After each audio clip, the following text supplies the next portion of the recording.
Welcome, everyone.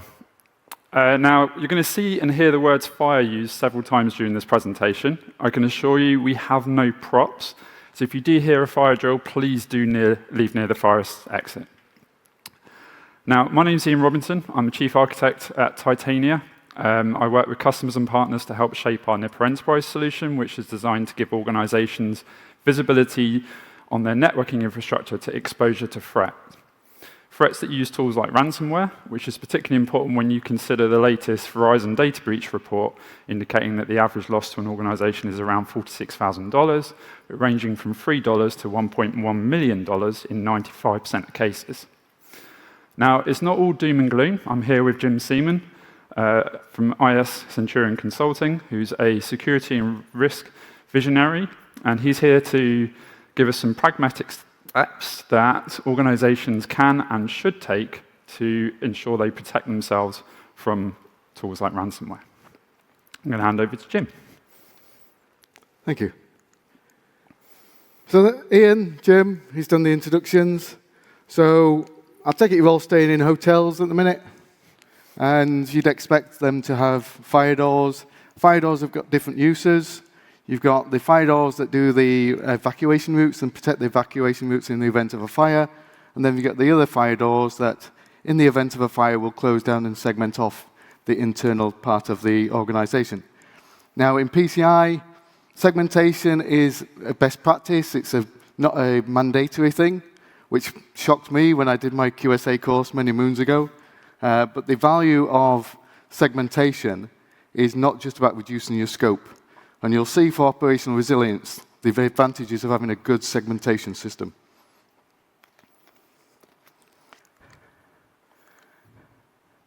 So if you look at ransomware will spread through your organization like fire spreads through a building. So, and Ian mentioned the 46,000 average ransomware cost. So that ranges because there's a deliberate attack where the threat actor will target your organization because you're a high-value target. And that's the things we see in the news all the time, which is like tens of millions of pounds ransom.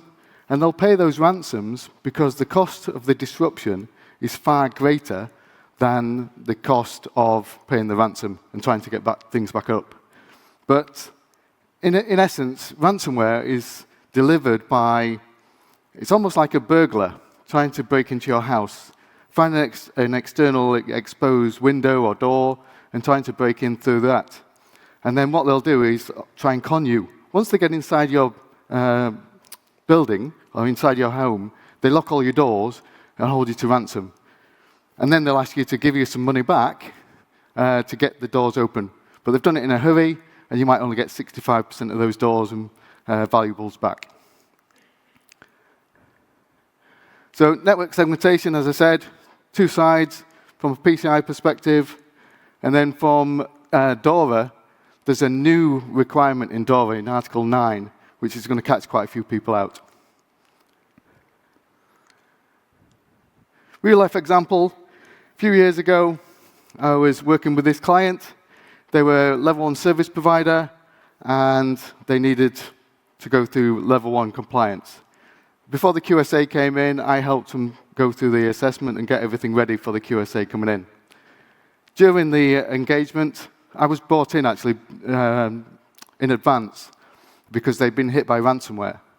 And their CDE had remained sound, their digital fire doors had held sound, but they were caught out by the actual, it caused a shock. Their physical fire doors were ineffective. So in 2023, they got through PCI, but access into their CDE physically had a gap between the top of the fire door and the ceiling. There was a suspended ceiling, and in that space, a fire started, and it spread through the building like a ransomware. This is what it was like in spring of 2023. This is what it was like in summer of 2023. That was the CDE, was the CDE. So they were a printing house, so they lost absolutely everything. So the analogy, that burglar coming into the house and stealing all your stuff, if you look at the definition of ransomware, there's many out there.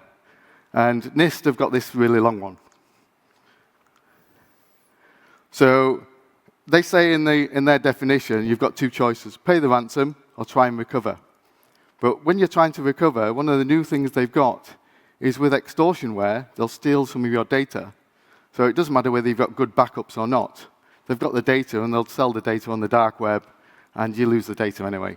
So you basically lose-lose. But if you can stop them getting there, that's the first start. And the source is there. So great paper, ransomware risk management that uses the NIST CSF, and it's good reading. Is that you? Yeah. So let's look at some commonly used spread mechanisms for ransomware. Phishing emails. These typically contain email attachments, malicious URLs. Now, let's say I've woke up in the morning, I've not had my usual cup of coffee, I'm coming in, I'm opening up my laptop, I'm looking at my first set of emails. I believe I've just received an email from my boss, who happens to be in the audience at the moment. But a typical work activity might be, hey Ian, I've got a board review later this afternoon, please can you review this document for me? I click on that link or I download that attachment, and then I open that file. I expect to see a report. No, it's ransomware. It's now taken hold of my laptop. What does it do next? Well, what it does next is it spreads. It tries to identify other machines on the network that I'm connected to. And the way it does that is it exploits bad network segmentation, and it exploits vulnerabilities and misconfigurations. It can also exploit vulnerabilities and perform brute force attacks and allow access to machines. So say, for example, I have remote desktop access to another system for operational purposes. It can work its way in there as well. And another classic, removable devices. Let's say that I'm operationally involved with some operation technology. And in order, that itself is air-gapped, and what I need to do is I have devices to take into that area, and I plug my USB pen in.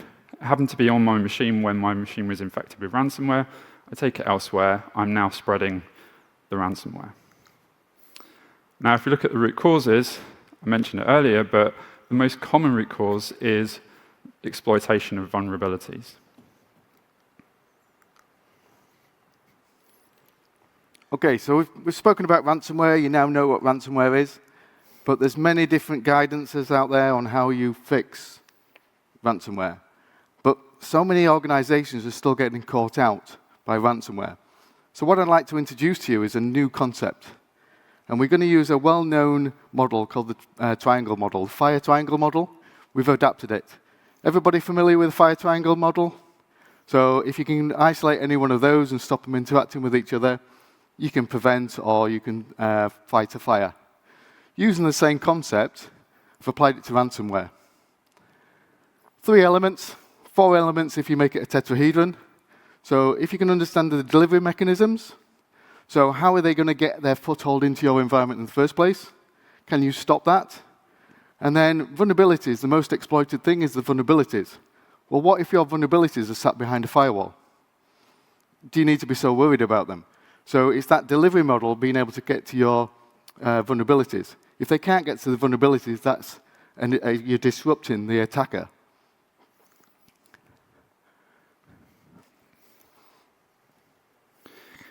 So Jim mentioned earlier about form mitigation. Other mitigating things that you can do. I mean, first of all, the most important thing really is about being proactive. It's a mindset shift. If you start assuming that you're already breached and acting like, OK, what do we do now? What is our exposure across our important business systems to threats and tools like ransomware?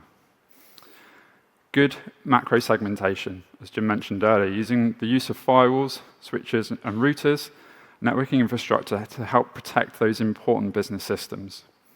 So good macro segmentation and good automation macro segmentation tools. Good microsegmentation, looking at the application servers, databases, things that house our really important data, cardholder data environment. Are we using things like multi-factor authentication? Are we using a least privilege access, least functionality principle? There are other factors that you can look at. Looking at the ransomware triangle, looking at the delivery method. We spoke earlier about phishing emails, good email security, and application whitelisting, for example, to help prevent the delivery method. Vulnerability, I'll pick a couple out there. Configuration management and patch management. If a common way of ransomware spreads is through exploitation of vulnerabilities, if we're staying on top of those, we're mitigating the risk. Execution, backup and recovery. If we've got that good in place, we may not have to pay the ransom.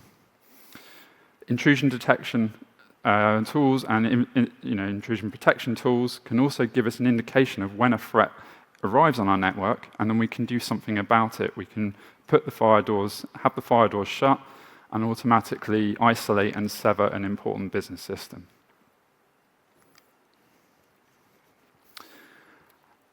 So we're doing all that good stuff with macro segmentation, and we've built a smaller perimeter around our important business systems.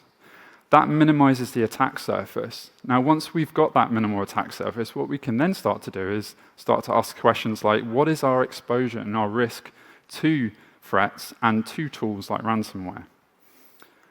Now, there are frameworks out there like MITRE ATT&CK that are designed to give you exactly that. They give organizations the ability to look at their vulnerabilities and their misconfigurations on their network in line with real-world threats, real-world threat actors in the world targeting specific industries, using tactics and techniques and procedures to infiltrate networks and spread. So you can look at your important business system as a small piece and say, what is our exposure to the following attack vectors? You can then risk prioritize the remediation of those and shutting those down in order to really focus on what's important and staying operationally resilient.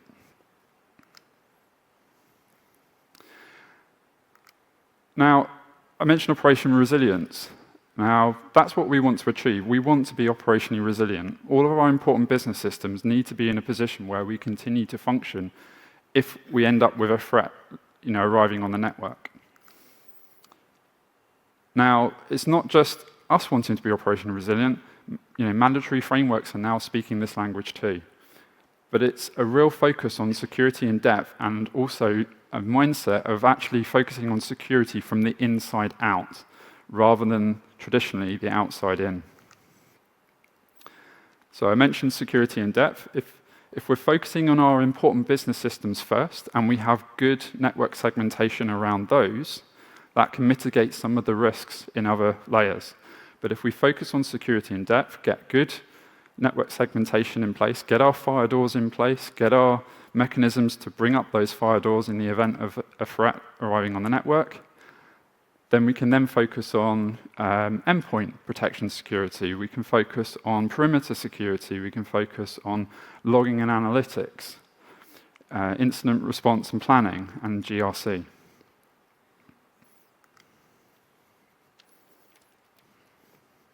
Okay, so how do we do segmentation? I don't need to preach to you guys about segmentation. You'll be de-scoping your environments through segmentation. But then there's now two types of segmentation. There's predefined segmentation, which is what you do in PCI, where you control the ingress and egress into your CDE. But then for DORA, they want you to have dynamic segmentation, or the capabilities to have dynamic segmentation. So in my hotel I'm staying at, they've got self-closing fire doors. So when the fire alarm goes off, the self-closing fire doors will close and isolate areas of the hotel. In your network, where your important business services are, when the fire alarm goes off and you detect that ransomware attack, can you then start to apply segmentation to then achieve a number of objectives? Can you constrain the actions of your threat actor? Can you reconstitute your environment so you can keep operationally running your important business services? And basically let the part of the business that is not valuable be subsumed to ransomware. And then can you prevent and avoid it? Ian mentioned about your incident response. If you haven't got that dynamic segmentation capabilities in advance, you haven't got an effective incident response plan, because you need to be able to detect the abnormal and then isolate your important parts of your organization. So you can anticipate an attack coming. So we're using the MITRE threat attack. So when you see the delivery mechanisms, you see somebody going into your vulnerable environments. Can you withstand it, and can you recover from it? And it's all about adaptability and flexibility.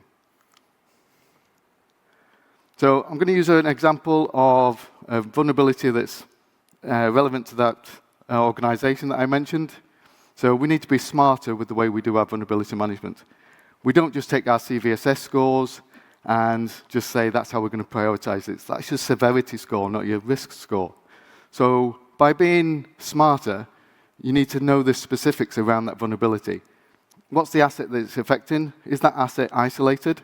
So CVSS scores, for example, this is a print spooler vulnerability, scored 10. But if this is deep inside your network, behind multiple securely configured firewalls, do you need to patch it within 30 days? Or 7 days, whatever your cycle is. It gives you more time to understand how that patch will affect your operational organizations. So out of the box, the CVSS score might look like that. So the threat agent factors are very high. It's easy for them to get into the environment. It's easy for them to work their way through. They've got flat network. They can see everything. But with segmentation, that score 10 vulnerability suddenly drops to a low, because they've got to be highly technical, highly skilled to get through that securely configured firewall. As long as you're monitoring that firewall, maybe not every 6 months, maybe more frequently than that, you're patching the firewalls, you're patching the routers, you're patching the switches, you're making sure that firewall or that fire door is effective. It makes it more measurable, so you can actually measure it against real life. You don't become the Chicken Little. You know, you're telling your boss that the sky's falling, and when it's really an acorn falling on your head. It makes it more achievable. I remember working with a bank and being faced with the monthly metrics. They were telling me there's 20,000 critical vulnerabilities on the network, but with no context. I couldn't answer the so what question. I went to the risk director and tell him that. I got laughed at. So it makes it more realistic, and it makes it better for actually putting a time to remediate. If it's public-facing, and they can get into your network from there, fix it quicker. This month, I think there's only about 6 regulators who have actually put some guidance together.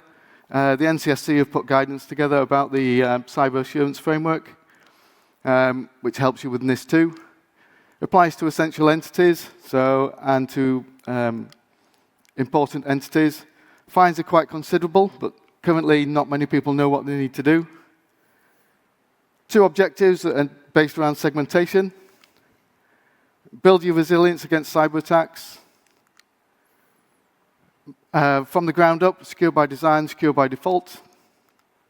And build resilience into your systems.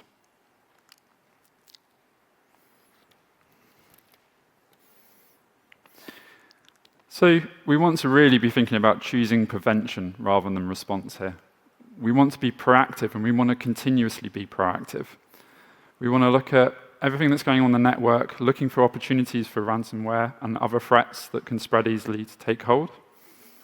We want to do things in a risk-prioritized fashion. We want to focus on what's most important and mitigate those first. We also want to ensure that any safeguarding we put in place is effective. So our use of firewall switches and routers and macro segmentation on network and our digital fire doors are effective.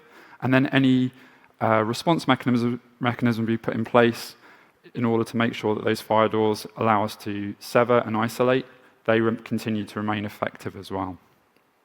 So it's that mind shift about being proactive. So on behalf of Jim and I, we'd like to thank you all for joining us today and listening to our presentation. I'm pleased that the fire alarm didn't go off. Yep. And above all, enjoy the rest of the conference and have a wonderful day. Excellent. And thank you. Just one last thing. Oh. Hopefully you take away the fact that your fire doors are far more than just de-scoping your environment. All right. Thank you.